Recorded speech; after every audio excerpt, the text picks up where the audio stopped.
Enfin, les stratégies communicationnelles, l'art de se poser les bonnes questions. Donc, avant de parler, ou pendant qu'on parle, ou après avoir parlé, vous choisissez. Généralement, après, c'est un peu tard, mais c'est jamais trop tard.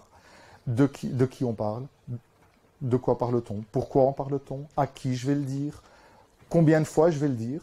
Alors, souvent, c'est dans le B2B, donc c'est-à-dire le mode professionnel, on se pose la question de combien de messages, de mails je vais devoir envoyer. Il y a une règle des 7, par exemple. Pour qu'un message passe auprès d'un public, il faut l'envoyer au minimum 7 fois.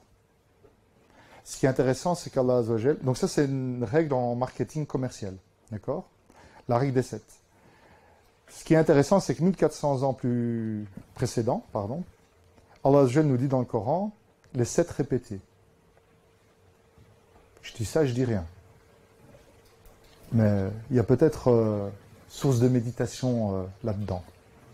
C'est qu'Allah nous apprend que la Fatiha, la mère du livre, c'est les 7 répétés. Et pour que le message passe bien. Et en marketing communicationnel, nous savons que pour qu'un message passe auprès des prospects, il faut le refaire au moins 7 fois. Enfin, moi personnellement, ça m'émeut. Alors, c'est la Surat al-Fatiha. Donc, Allah Azzawajal parle de la Surat al-Fatiha comme étant les 7 répétés, les 7 versets répétés. Enfin. Et donc, cette Surat, qui est la mère du livre, qui est indispensable dans la prière, pas de prière sans Fatiha, Allah Azzawajal met en évidence le nombre 7. Et en communication, les études modernes démontrent que, psychologiquement et autres, le nombre 7 est indispensable.